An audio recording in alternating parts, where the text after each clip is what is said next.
kahit na medyo special edit siya, ano na yung pakiramdam? Whoever wants to answer. Jody. It feels, parang different. It's like you're watching, a film or a series na hindi ikaw yung nag-play na actor.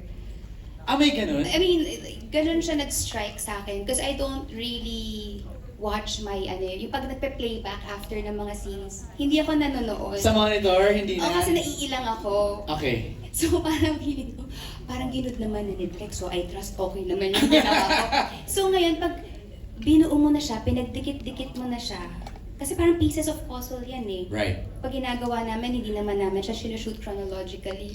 Pero ngayon, pag nakita mo yung may mga moments na parang shocks, parang it's as if hindi mo alam na yun yung mangyayari. Parang Right. bago sa'yo lahat, ang fresh. Sa mga directors natin, ano ba nga pakiramdam seeing it in big screen? Lahat ng yung pinaghirapan, Direct Manny. Of course, napanood na namin to while the series was being edited. Pero iba talaga kapag nakita mo siya, napakalaki. No, tama yung sabi ni Jody, di ba? Nag-iba yung pakiramdam mo when you're inside the cinema. And of course, again, I encourage people to watch it again sa TV. Kasi iba rin naman ang experience when you're watching in the comforts of your own homes, di ba?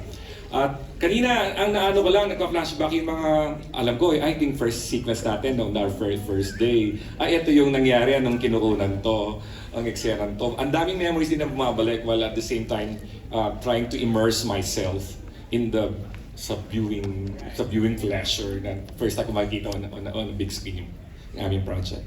Jericho. It's a mix of personal and I guess with the experience of sa lahat ng tao nanonood dito, I guess we should also ask them how enjoyable it is to see the performances on much bigger screen. Na-enjoy niyo ba lahat? Masarap, di ba? Masarap panoorin yung performances ng lahat na nakita mo sa big screen. But for me this year, my wish was to see my face on a big screen and thank you Lord. Eto na! But yeah, like just watching it with everybody, and then us artists, masarap pakiramdam na appreciate yung bawat kibot na ginagawa namin sa set. So we're just filled with appreciation, and of course it's all about entertainment, and we're so entertained, excited, and thrilled. So thanks for the experience. Gusto kong tanongin kasi yung sa part na naabutan ko, yung naghahabulan na, yung parang papatayin na si Jody. Anong ang reaction niyo, Janine? Tapos si Lobas din, si Inay Maria, na pag yung bawat labas ninyo nakikisigaw, narinig niyo yung sigawan at hiyawan ng mga audience. Janine. Sobrang saya. Tsaka, same as Ate Jody, na parang nakakalimutan mo din na ikaw yun, in a way. Na parang immersed ka sobra sa kwento, tapos sobrang action, tapos parang ako din napapatili eh. Pasensya na sa mga nasa likod ko, Miss Kylie.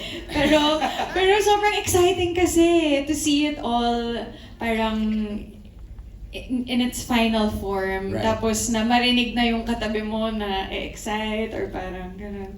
Sobrang exciting. Tsaka ako nainis talaga ako kay Tyrone kasi nakita ko yung mga pinagagawa niya habang nandun si Iris sa bahay. So parang siya, ano ba to? Hindi ko na alam nararamdaman ko. Ang saya. Go ahead. Eko, you wanna say something? Hindi na, okay lang. Sometimes I have to stop myself. Nay, ikaw, Nay Maria. Yung taghiyawan sila sa'yo kanina. Sabi ko, ayan. Wala naman. Ala ka. Okay, hinahon. Ang mga puso natin. Nakakatuwa kasi totoo yung sinabi ni Jody kanina. Kasi pag nag-shoot kami, nakakonsentrate lang kasi kami doon sa ginagawa namin. Hindi namin alam yung ano mangyayari. Anong dating. Kasi hindi naman kami mahilig manood ng tawag doon? Playback, yung preview. Hindi kami nanonood. Nay, yung one line mo lang eh. I-andar mo na. Yun lang. Di ba? Yeah, actually. That one line alone simple, yes. kind of moved the whole cinema. Ang galing mo na. Galing. Okay, magtawagan tayo ng ating mga kasamahan sa press, kaya AJ, na magtatanong for tonight. Let's begin with Alan Santon kasi andito si Alan eh. Bigyan na natin yung floor kay Alan. Lan will request that you use the microphone. It's either doon or here para ano. We'll do it alternately, yung mga wala dito and yung mga nandito. Sige. Let's begin with Alan Santon of Stars Photo. Hello po. Good evening everyone. Hi, Alan. Yeah, good afternoon. Congratulations to the new, ito yung bagong teleserye ng ABS. Yung first question ko to Echo, parang ang tagal-tagal ka namin hindi nakita on, di ba, on screen. Parang na-miss ka ng mga fans mo, mga co-artists mo. Why you decided to accept the role and ano yung challenges you encounter? Ilang Ano years ba- nga, Echo, no? Ilang years before ka ulit lumabas? 2017, 2018? Wow. 2018. yeah, Nakakamiss naman talaga. 6 years, 6 years. Oo. Naligaw ako eh. No. First of all, I want to thank all the people I work with dito sa show and sa Dreamscape for for actually offering me the role of Tyrone and Arthur because I had no expectations and I was really blown away. I might as well have, sana nagkaroon na lang expectation because watching the final product was just amazing. So I want to thank my directors for, just having the vision talaga, and we all shared the same thing. It's nice to be in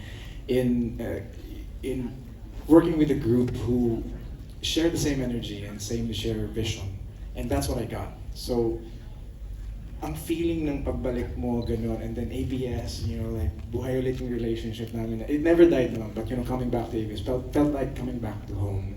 And then having our friends here watch it, and then it's such a great show. I'm not kidding. I'm so proud of it. I feel like I made the best decision this year. Yes! So, thank you. Thank you very much.